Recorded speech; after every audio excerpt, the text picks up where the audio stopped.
الحمد لله نحمده ونستعينه ونستغفره ونؤمن به ونتوكل عليه ونعوذ بالله من شرور أنفسنا ومن سيئات أعمالنا من يهده الله فلا مضل له ومن يضلله فلا هادي له ونشهد أن لا إله إلا الله وحده لا شريك له ونشهد أن سيدنا وسندنا ومولانا وهادينا ومهدينا ومرشدنا وحبيبنا وحبيب ربنا وطبيبنا وطبيب قلوبنا سيدنا ومولانا محمدا عبده ورسوله.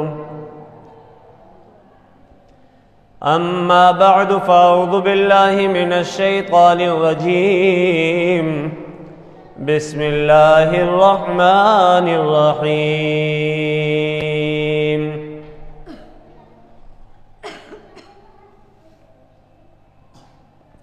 يا أيها الذين آمنوا كتب عليكم الصيام كما كتب على الذين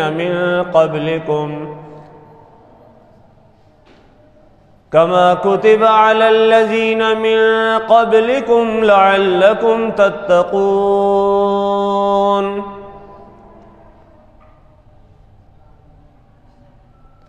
وقال رسول الله صلى الله تعالى عليه وسلم: من صام ولم يدع قول الزور والعمل به فليس لله حاجة أن يدع طعامه وشرابه. سبحان ربك رب العزة عما يصفون وسلام على المرسلين والحمد لله رب العالمين.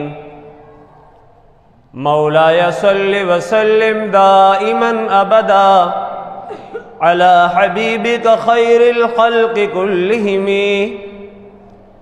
هو الحبيب الذي ترجى شفاعته في كل هول من الأهوال مقتحم.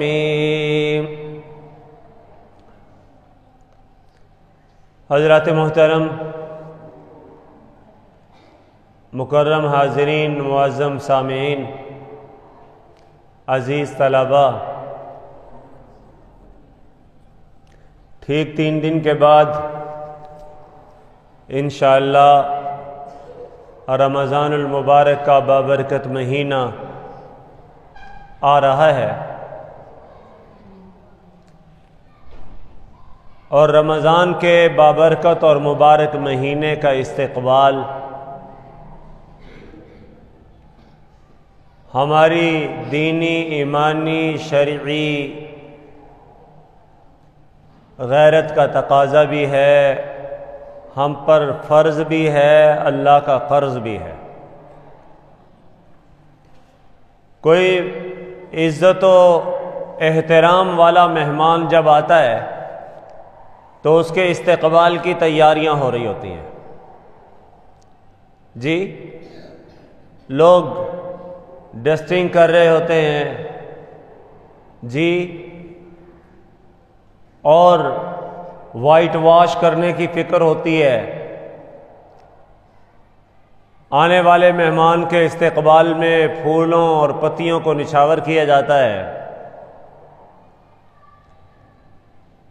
اس کو بٹھانے کے، اس کو کھلانے پلانے کی جگہ تیار کی جاتی ہیں. تمام کے تمام امور کا بھرپور طریقے سے خیال کیا جاتا ہے.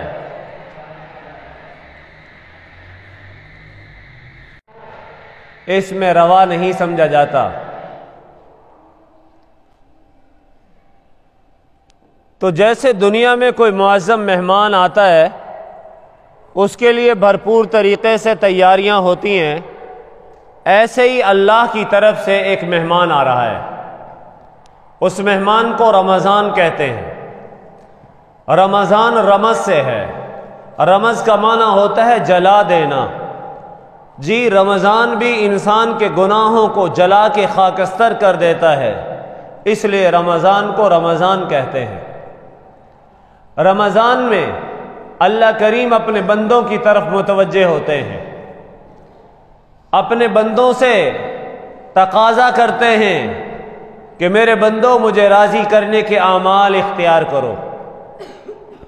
یہ مہمان مہینہ میں نے تمہارے اعمال میں ترقیاں دینے کے لیے، تمہیں اپنی رضا عطا کرنے کے لیے تمہیں عطا کیا ہے۔ اس بابرکت مہینے کی قدر کرو۔ خود رسول کریم صلی اللہ علیہ وسلم نے رمضان سے پہلے حضرات صحابہ کو مخاطب کیا، فرمایا علیکم ان استقبلوا شہر رمضان، تم پر لازم ہے کہ رمضان کے مہینے کا استقبال کرو، بتوبۃ صادقۃ، سچی توبہ کے ساتھ، کہ اللہ رمضان سے پہلے جو غفلتیں ہوتی تھیں ہم ان غفلتوں کو اب اختیار نہیں کریں گے، جی جو گناہ ہوتے تھے ان گناہوں کو چھوڑنے کا پکا عہد کرتے ہیں، جی رمضان کی ایک گھڑی بھی ہم سے غفلت میں نہ گزرنے پائے۔ ہم تجھے منانا چاہتے ہیں، تجھے راضی کرنا چاہتے ہیں، تجھے اپنا بنانا چاہتے ہیں، اللہ ہمارے بن جائیے، ہمیں اپنا بنا لیجئے۔ رمضان سے پہلے حضور صحابہ کو مخاطب کرتے تھے، فرمایا اتاکم شہر عظیم شہر مبارک شہر فیہ رحمہ، تم پہ ایسا مہینہ آ رہا ہے جس میں برکتیں ہی برکتیں ہیں، ایسا مہینہ آ رہا ہے جس میں رحمتیں ہی رحمتیں ہیں، شہر عظیم، ایسا مہینہ آ رہا ہے جس میں عظمتیں ہی عظمتیں ہیں۔ عجیب بات ہے، رمضان کے مہینہ آنے سے پہلے رمضان کے فضائل، رمضان کے مسائل، رمضان کی عظمتیں میرے نبی نے بیان کی۔ کیوں؟ اس لیے کہ جب کسی چیز کی عظمت دل میں آتی ہے تو پھر اس کی قدر نصیب ہو جاتی ہے۔ تو شعبان میں، رجب میں حضور دعائیں کرتے تھے، اللہم بارک لنا فی رجب و شعبان، مولا ہمارے رجب میں بھی برکتیں عطا فرما، ہمارے شعبان میں بھی برکتیں عطا فرما، وبلغنا الی رمضان، اور ہمیں رمضان تک پہنچنا نصیب فرما۔ توجہ جی، تو وہ اللہ کا پیارا نبی رمضان کے پانے کی تمنائیں کرے، وہ اللہ کا محبوب پیغمبر جس کے لیے اللہ پاک نے دنیا بنائی، کونین سجائی، آسمانوں کو زینت بخشی، زمین کو طرح طرح کی کشادگی عطا کی، اور جس کے بارے میں اعلان لولاک کیا گیا، کیا کہا؟ لولاکا لما خلقت الافلاق، اگر میں نے اے نبی آپ کو پیدا نہ کرنا ہوتا تو نہ میں زمین کو پیدا کرتا، نہ میں آسمان کو پیدا کرتا۔ یہ زمین، یہ آسمان، یہ فضائیں، یہ ہوائیں، یہ بحر، یہ بر، یہ شجر، یہ حجر، یہ سب کے سب میرے پیارے نبی کی وجود کا صدقہ ہیں۔ اور وہ نبی اللہ کی بارگاہ میں جی رمضان کی تمنائیں کر رہا ہے، وَبَلِّغْنَا إِلَىٰ رَمَضَانَ، اللہ ہمیں رمضان کا مہینہ نصیب فرما۔ کس لیے؟ پہلے سے ایک ذہن تیار کیا جا رہا ہے، مائنڈ سیٹ کیا جا رہا ہے، جی لوگوں کے قلوب متوجہ کیے جا رہے ہیں، تاکہ جو ہی ادھر سے شعبان کا سورج غروب ہو، رمضان کا چاند طلوع ہو، تو ساتھ ہی رمضان کے استقبال، رمضان کی قدر کے جذبے لے کر آدمی رمضان کا استقبال کرے۔ ہم نے رمضان کا استقبال کرنا ہے، کیسے؟ بتوبۃ صادقۃ، سچی توبہ کے ساتھ، جی سچی توبہ کے ساتھ۔ پہلے اگر کوئی آنکھ کا، کان کا، زبان کا، دل کا، دماغ کا، خیالات کا کوئی گناہ ہوتا تھا تو ہم رمضان میں داخل ہوں گے اس توبہ کے ساتھ، اللہ اب ہماری آنکھ بھی پاک رہے گی، ہماری زبان بھی پاک رہے گی، ہمارا دل بھی پاک رہے گا، اللہ تیرا پاک مہینہ آ رہا ہے، میرے دل کو بھی پاکیزگی عطا کر دیجئے، میرے دماغ کو بھی پاکیزگی عطا کر دیجئے، میری نظر کو بھی پاکیزگی عطا کر دیجئے، میرے خیالات پر بھی پاکیزگی کے مہر ثبت کر دیجئے۔ ربا میں اپنے خیالوں کی پاکیزگی چاہتا ہوں، میں اپنے دماغ کی پاکیزگی چاہتا ہوں۔ اللہ بھی پاک، اللہ کا قرآن بھی پاک، اللہ کا نبی بھی پاک، اللہ جس مہینے کو بھیج رہا ہے وہ مہینہ بھی پاک، تو ہم اللہ سے رمضان کا استقبال کیسے کریں؟ اللہ سے پاکیزگی مانگیں۔ جی پاکیزگی کیا ہے؟ اللہ کے حکموں پر دل و جان سے عمل کرنا۔ دن کا روزہ ہوگا، رات کی تراویح ہوگی، تو فرمایا رمضان کا استقبال کرنا ہے ان یستقبلوا بتوبۃ صادقۃ، سچی توبہ کے ساتھ۔ جی اور توبہ کیا ہوتی ہے؟ جب آدمی توبہ کر لیتا ہے، اذا تاب العبد انسى الله الحافظة ذنوبه وانسى ذلك جوارحه ومعالمه من الارض حتى يلقى الله وليس عليه شاهد من الله بذنب۔ جب آدمی پکی سچی توبہ کر لیتا ہے، اللہ کریم اس کے فرشتے لکھنے والے فرشتوں کو گناہ بھلا دیتے ہیں، اس کے کرنے والے اعضاء کو گناہ بھلا دیتے ہیں۔ زمین پر جن گناہوں کے نشانات پڑ جاتے ہیں، رب کریم ان گناہوں کو مٹا دیتے ہیں، نشانوں کو مٹا دیتے ہیں۔ بندہ جب رب سے ملاقات کرتا ہے، لیس علیہ شاہد من اللہ بذنب حتی یلقی اللہ، وہ اللہ سے ملاقات کرتا ہے اس حال میں کہ اس کے گناہوں پر گواہ دینے والا کوئی گواہ باقی نہیں رہتا۔ تو رمضان کا استقبال کرنا ہے۔ آئیے سب سے پہلے تو سچی توبہ کریں گے۔ ہماری زندگی میں، ہماری معاشرت میں، ہمارے رہنے سہنے میں، ہمارے خیالات میں، ہمارے اعضاء و جوارے میں جن گناہوں کی چھاپ تھی، ہم سب سے پہلے ان گناہوں سے سچی توبہ کریں گے۔ ان یقلع عن المعصیہ، توبہ یہ ہے کہ اس گناہ کو پہلے چھوڑے۔ وَأَن يَنْدِمَ عَلَيْهَا، اور جتنے گناہ ہوئے ہیں پچھلی زندگی میں ان پہ ندامت اور شرمندگی کا اظہار کرے۔ وَأَن يَعْزِمَ عَزْمًا جَازِمًا أَلَّا يَعُودَ إِلَيْهَا، پکا عزم اور ارادہ کرے کہ آج کے بعد میں ان گناہوں میں سے کسی گناہ کا ارتکاب نہیں کروں گا۔ اللہ جزائے خیر دے ہمارے اکابر کو۔ خدا کی قسم، میرے اکابر علماء دیوبند کسر اللہ سوادہم، اللہ نے ان کو ایسا تقوی والی، طہارت والی زندگی عطا کی تھی کہ جناب حضرت مولانا عطا اللہ شاہ بخاری رحمۃ اللہ علیہ نے فرمایا تھا کہ میرے اکابر دیوبند وہ چلتے پھرتے زمین پر حضرات صحابہ کا نمونہ ہیں۔ یوں لگ رہا تھا کہ اللہ کے نبی کے تابع داروں میں سے قافلے آ رہے تھے۔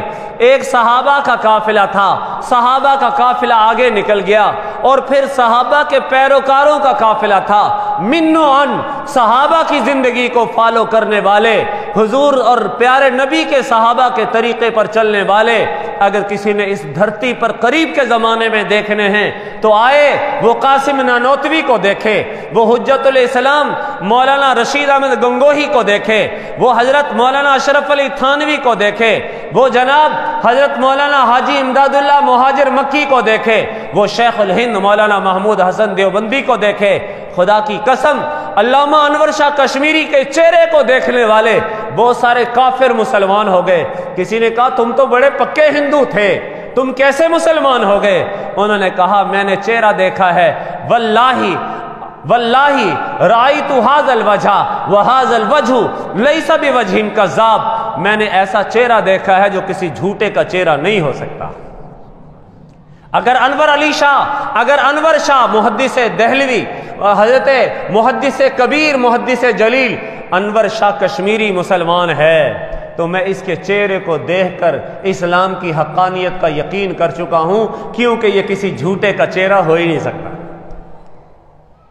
تو علامہ عطا اللہ شاہ بخاری فرمایا کرتے تھے، مولانا عطا اللہ شاہ بخاری فرمایا صحابہ کا قافلہ حضور کے عاشق جا رہے تھے، اور میں نے ان عاشقوں میں دیکھا ہے تو قاسم نانوتوی کو دیکھا ہے، میں نے ان عاشقوں میں دیکھا ہے تو امداد اللہ مہاجر مکی کو دیکھا ہے، میں نے ان عاشقوں میں دیکھا ہے تو رشید احمد گنگوہی کو دیکھا ہے، جن کا دارالعلوم دیوبند کا جلسہ ہو رہا تھا۔ عصر کی نماز کا وقت تھا، اور اسی دن حضرت کے بڑے صاحبزادے، ایک ہی صاحبزادے تھے مسعود احمد، ان کا انتقال ہو گیا۔ ان کے انتقال کی مصروفیت کی وجہ سے عصر کی نماز کی تکبیر اولیٰ قضا ہو گئی۔ اب دارالعلوم دیوبند کا جلسہ ہے، بڑے بڑے علماء آئے ہوئے ہیں، فضلاء آئے ہوئے ہیں، اور علامہ انور شاہ کشمیری، وہ مولانا رشید احمد گنگوہی رحمۃ اللہ علیہ رو رہے ہیں، دھاڑے مار رہے ہیں، جی ہچکی بند گئی۔ بڑے بڑے اساتذہ محدثین موجود تھے، کہنے لگے کیا ہوا ان کو، یہ رونا کیوں رو رہے ہیں؟ یہ تو اس کی والدہ کا انتقال ہوا، صبر کا پہاڑ بنا رہا، جوان اس سے پہلے بیٹے کا انتقال ہوا، صبر کا پہاڑ بنا رہا، آج ہوا ہے تو کیا ہوا ہے کہ جناب رشید احمد گنگوہی رو رہا ہے۔ اساتذہ کا حلقہ بن گیا، طلباء ارد گرد جمع ہو گئے، کہنے لگے حضرت کیا ہوا؟ کہا کیا کروں، بیٹے مسعود احمد کی تدفین وہ اللہ کی طرف سے امتحان تھی، لیکن اس سے بڑا امتحان یہ ہوا ہے کہ آج 40 برس کے بعد میری تکبیر اولیٰ، عصر کی نماز کی تکبیر اولیٰ فوت ہو گئی۔ جی اولئک آبائی فجینی بمثلہم اذا جماعتنا یا جماعتنا یا جریر المجامع، فرمایا یہ ہیں میرے آبا و اجداد، یہ ہیں میرے بڑے، کوئی لائے تو صحیح ان کا مثل، کوئی حضور کی سنت پر چلنے والا ایسا عاشق تو لائے۔ جب جناب محفلیں جمع ہوں، اس دھرتی پر اکابرین دیوبند جیسا نبی کا عاشق اس دھرتی نے شاید قریب کے زمانے میں نہیں دیکھا۔ جی ہاں، حضرت گنگوہی رحمۃ اللہ علیہ رمضان آتا تھا، حضرت زکریا رحمہ اللہ رمضان آتا تھا، اور رمضان سے پہلے 1-2 دن پہلے اپنے گھر والوں کو جمع کرتے، کہتے جو گھر کی ضرورتیں ہیں ساری کی ساری بتاؤ، پورے گھر میں پورے مہینے کے حوالے سے کسی قسم کی الجھنوں میں نہیں ڈالنا۔ اگر تمہیں جناب کریانے کا سامان، گھر کی ضرورتیں، متعلقہ سامان، چیزیں چاہیے، رمضان بازاروں میں گھومنے کے لیے نہیں ہے۔ لوگ عید کی شاپنگ کرتے ہیں، رمضان کی قیمتی راتیں ضائع کر رہے ہوتے ہیں۔ اللہ اکبر، میرے اکابر کو دیکھیے تو صحیح، وہ رمضان سے پہلے گھر والوں کو جمع کرتے، کہتے جس نے عید کے کپڑے خریدنے ابھی بتائے، عید کا جوتا خریدنا ابھی بتائے، رمضان کی اور چیزیں خریدنی ابھی بتائے، افطاری کا سحر کا سامان راشن خریدنا ابھی بتائے، پوری لسٹ تیار ہوتی تھی۔ پھر گھر والوں میں سے کسی کو اجازت نہیں ہوتی تھی کہ رمضان کے اندر بازاروں کے چکر کاٹتا رہے۔ فرمایا بازار یہ تو شیطان کے قلعے ہیں، احب البلاد الی اللہ مساجدہا، اللہ کو سب سے محبوب ترین جگہ مسجدیں ہیں، وابغض البلاد الی اللہ اسواقہا، سب سے ناپسندیدہ جگہ وہ بازار ہیں۔ جی رمضان کی تیاری، رمضان کا استقبال یہ ہے، پورے رمضان کی ضرورتیں وہ رمضان سے پہلے تاکہ رمضان میں بازاروں کے چکر نہ کاٹیں۔ اور پھر جب رمضان آتا تھا، اللہ اکبر، یہ جناب فجر کے وقت تلاوت کلام پاک ہو رہی ہے، تہجد کی نماز ہو رہی ہے، اشراق تک مسجد میں ذکر الہی کے لیے بیٹھے ہیں، جناب کچھ دیر کے لیے آرام کر رہے ہیں، آرام کے بعد جناب تھوڑا سا 2-4 گھنٹے 2-2.5 گھنٹے کے آرام کے بعد اٹھے ہیں، وضو کیا ہے، اللہ کے قرآن کو لے کے بیٹھ گئے ہیں، جناب ظہر کی نماز پڑھی ہے، ظہر کی نماز کے بعد جناب اسی طرح مراقبہ، اشغال، اذکار، دعاؤں میں متوجہ ہو گئے ہیں، عصر کی نماز کا وقت آیا ہے، سنن قبلیہ پڑھی ہیں، نماز عصر پڑھی ہے، اب دعا میں مشغول ہو گئے، مناجات کا وقت ہے، مغرب افطار کے وقت پھر دعا میں، اللہ اکبر۔ حضرات کے دوست آتے تھے، کہتے رمضان آیا ہے، رمضان تو ہمارے یہاں بھی آتا ہے، لیکن ایسا رمضان جو ان اکابرین کے ہاں تھا ایسا تصور بھی نہیں تھا۔ پھر ہوتا کیا تھا؟ خدا کی قسم، رمضان جاتا تھا تو اللہ کی رحمتیں معاشرے کے لیے فیصلہ کن طریقے سے اتر رہی ہوتی تھی۔ آج ہمارے معاشرے میں رمضان کا احترام ختم ہو گیا۔ اف اللہ مرحوم ضیاء کو کی مغفرت فرمائے، انہوں نے احترام رمضان آرڈیننس جاری کیا تھا۔ جی رمضان میں روزے داروں کے سامنے کھلے عام کھانا پینا جرم تھا، ہوٹل کھانے کے لیے جو کھلے ہوتے تھے تعزیراً ان کو سزائیں دی جاتی تھیں، لیکن اب اللہ رحم فرمائے، رمضان کی ناقدری اور رمضان کی بے توقیری کی جا رہی ہے۔ بہت ساری بستیاں ایسی ہیں کہ جناب پتہ ہی نہیں ہوتا یہاں رمضان کا مہینہ بھی چل رہا ہے کہ نہیں چل رہا۔ آئیے ہم استقبلوا ضیفکم رمضان، اپنے مہمان رمضان کا استقبال کرو، بتوبۃ صادقۃ، سچی توبہ کے ساتھ، وعزم جازم، پکے اور پختہ عزم کے ساتھ، اور جناب ہمہ قسم کے فضولیات سے بچانے کے ساتھ آئیے رمضان کے استقبال کرنے کا عزم کریں کہ دن کا انشاءاللہ روزہ ہوگا۔ دن کا کیا ہوگا؟ میرے نبی نے فرمایا تھا اللہ نے اس کے روزے کو فرض اللہ صیامہ وسننت لکم قیامہ، رمضان کا مہینہ ہے، اس کے روزے کو اللہ نے فرض کیا ہے، اس کی تراویح کو میں نے سنت قرار دیا ہے۔ توجہ، تو ہم عہد کریں جناب دن کا روزہ رکھیں گے، رات کی تراویح پڑھیں گے۔ اللہ اکبر، تراویح عظیم ترین عبادت ہے۔ جناب رسول کریم صلی اللہ علیہ وسلم نے جتنے دن تراویح پڑھی ہے پوری 20 تراویح پڑھی ہے۔ حضرت عمر رضی اللہ تعالیٰ عنہ نے ابی بن کعب کو مصلی رسول پہ مسجد نبوی میں کھڑا کیا اور 20 رکعت تراویح پر حضرت عمر نے ابی بن کعب کو کھڑا کر دیا۔ سارے صحابہ موجود تھے، سارے صحابہ کی موجودگی میں سب نے 20 رکعت تراویح پڑھی۔ جناب کسی صحابی نے اس کا انکار نہیں کیا، امت کا اجماع ہو گیا کہ جناب نماز تراویح کی 20 رکعتیں۔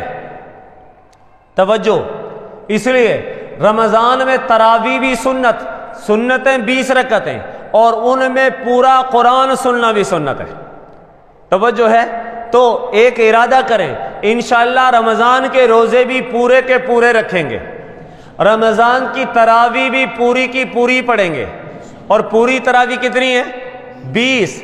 جناب یہ 8 تراویح کی جو حدیث لیے پھرتے ہیں وہ حدیث اصل میں تہجد کی نماز کے بارے میں۔ حضرت عائشہ کہتی ہیں ان سے کسی نے پوچھا کہ کیف کان صلاۃ رسول اللہ صلی اللہ علیہ وسلم، حضور کی نماز کیسی تھی، حضور کی نماز کیسی تھی؟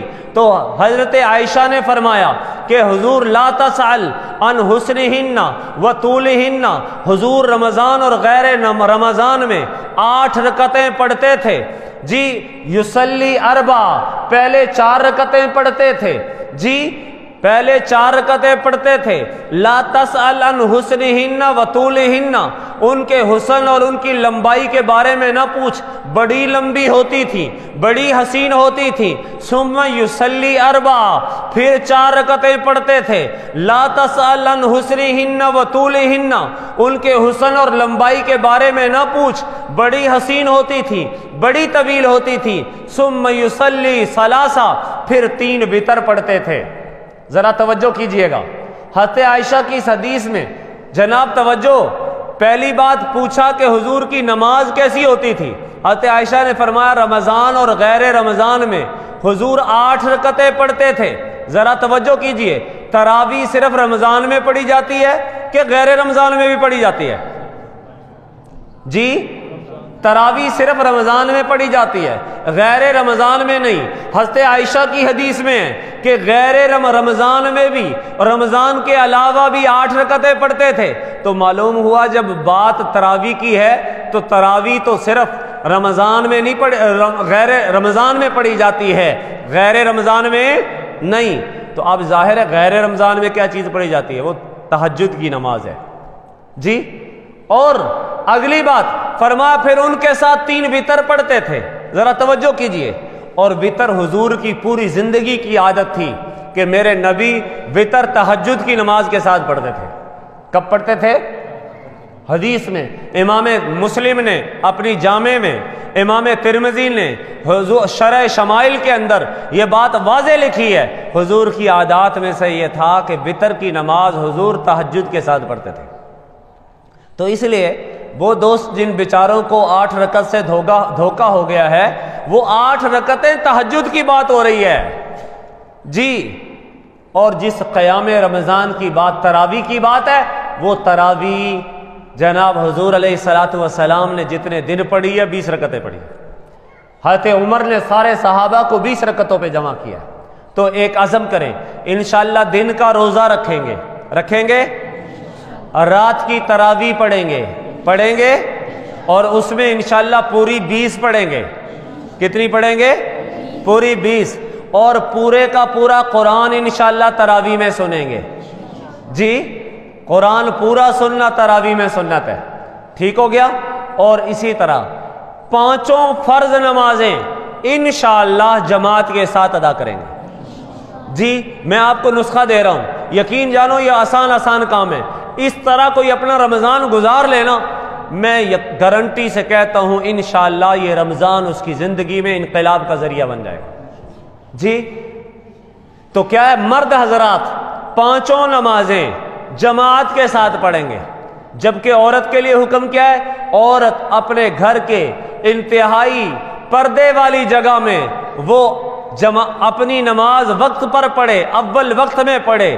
اس کے لیے اپنے گھر کے کونے خدرے میں نماز پڑھنا وہ ایسا ہی ہے جیسا کہ مسجد نبوی میں نبی پاک امام الانبیاء کے پیچھے نماز پڑھنا. لوگ جی عورتیں مسجدوں کی طرف دوڑتی ہیں، لیکن نہیں، شریعت مطہرہ نے اس سے منع کیا ہے. حضرت عائشہ فرماتی ہیں اگر حضور آج کا زمانہ، اپنے زمانے کی بات کر رہی ہیں، اگر حضور آج کا زمانہ دیکھ لیتے تو تمہیں منع کر دیتے، عورتوں کو مسجد میں جانے سے منع کر دیتے. حضور کے زمانے میں عورتوں کو اجازت تھی، لیکن ما احدث النساء فی ھذا الزمان، اس زمانے میں جو عورتوں کے اندر طرح طرح کے رسوم و رواج، عریانی، بے حیائی آ گئی ہے، اگر میرا نبی وہ دیکھ لیتے تو حضور عورتوں کو مسجد میں جانے سے منع کر دیتے. تو ایک بات، مرد 5 نمازیں جماعت کے ساتھ پڑھیں گے انشاءاللہ. اور ایک اگلی بات، سنن قبلیہ، سنن بعدیہ، پہلے والی سنتیں بھی بعد والی سنتیں بھی اہتمام کے ساتھ ادا کرنے کی فکر کریں. عام طور پر لوگ عصر سے پہلے کی 4 سنتیں اڑا دیتے ہیں جی، اور کسی کام کے حوالے سے غفلت کر رہے ہوتے ہیں. نہیں، خدا را ایسا کام نہ کریں، پوری نماز پڑھیں، سنن قبلیہ بھی سنن بعدیہ بھی اہتمام کے ساتھ ادا کریں. اور تہجد سحری کے لیے جاگنا ہی ہے، تہجد کے 2، 4، 6، 8 تک جتنے نفل پڑھ سکتے ہیں پڑھیں. جی اشراق کے وقت سورج نکلنے کے بعد 2 رکعتیں اگر کوئی پڑھ لے، ایک مقبول حج عمرے کا ثواب. رمضان پہ میں پڑھے تو 70 حج 70 عمرے کا ثواب. اس کے حوالے سے انشاءاللہ اہتمام کریں گے. جی اور صرف اسی پر بس نہیں، بلکہ تھوڑا سا اور آگے بڑھیں، قرآن کریم کی تلاوت کا التزام کریں. یہ میں عام غیر حافظوں سے کہہ رہا ہوں کہ جناب کم از کم ادھر سے رمضان ختم ہو، ادھر سے قرآن تو ختم ہونا چاہیے نا، ایک پارہ تو کم از کم تلاوت ہونی چاہیے. اور الحمدللہ ہمارے مدارس میں تو حافظ قرآن اللہ کے فضل سے اتنا پڑھتے ہیں، ایک دن میں ایک قرآن ختم کرنے کی ترتیب بھی ہوتی ہے. جنہوں نے پارے سنانے ہوتے ہیں، منزلیں سنانی ہوتی ہیں، 30 پارے پڑھ رہے ہوتے ہیں. جی میں عامت الناس سے درخواست کرتا ہوں کہ قرآن کا یہ حق ہے کہ سال میں 1 مرتبہ قرآن ختم کرنے کی ترتیب بنائیں. جی اور اسی طرح جناب مغرب کی نماز کے بعد 6 رکعت نفل اوابین کے پڑھیں. حدیث میں آتا ہے جو شخص مغرب کے بعد 6 رکعت اوابین کے نفل پڑھ لیتا ہے، اللہ کریم اس کو عام دنوں میں 12 سال کی عبادت کا ثواب عطا کرتے ہیں. اور اگر کوئی رمضان میں 1 دن پڑھے تو 840 برس کی عبادت کا ثواب ملتا ہے.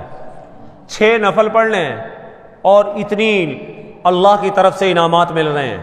جی تو رمضان میں مغرب کی نماز کے بعد تھوڑا سا افطاری میں اپنے آپ کو لائٹ رکھیں، جی ذرا ہلکا رکھیں، تو 6 نفل پڑھنا کوئی مسئلہ نہیں ہے، اجر بہت زیادہ ہے. اور رات کی تراویح اور پھر استغفار، استغفر اللہ ربی من کل ذنب واتوب الیہ، درود پاک کی کثرت، چلتے پھرتے فرمایا لا الہ الا اللہ، لا الہ الا اللہ. حضور کہتے تھے رمضان میں جو کام کرنے کے ہیں وہ فرمایا دو کام کثرت سے، ایک تو لا الہ الا اللہ کثرت سے پڑھا کرو، دوسرے اللہ سے اس کی جنت کا سوال کیا کرو۔ اگر اس طرح ہم رمضان گزاریں گے انشاءاللہ اللہ کی رحمت آئے گی۔ رمضان کے روزہ اہتمام کے ساتھ، رات کی تراویح اہتمام کے ساتھ، قرآن کی تلاوت، تہجد کی نماز، عشاء کی نماز، اوابین کے نوافل، اسی طرح استغفار درود کا التزام، قرآن کریم کی تلاوت کا اہتمام، یہ 1 منٹ میں پورے رمضان کا آپ کو شیڈول دیا گیا ہے۔ اللہ کریم ہم سب کو کثرت سے، اور ایک بات خاص طور پر پورے رمضان میں دعاؤں کا اہتمام کریں۔ 5 منٹ دعا اپنے لیے، پوری ملت اسلامیہ کے لیے، اپنے فلسطینی مسلمانوں کے لیے دعاؤں کا اہتمام کریں۔ اللہ کریم پوری امت مسلمہ پر رحم فرمائے۔ وآخر دعوانا ان الحمد للہ رب العالمین۔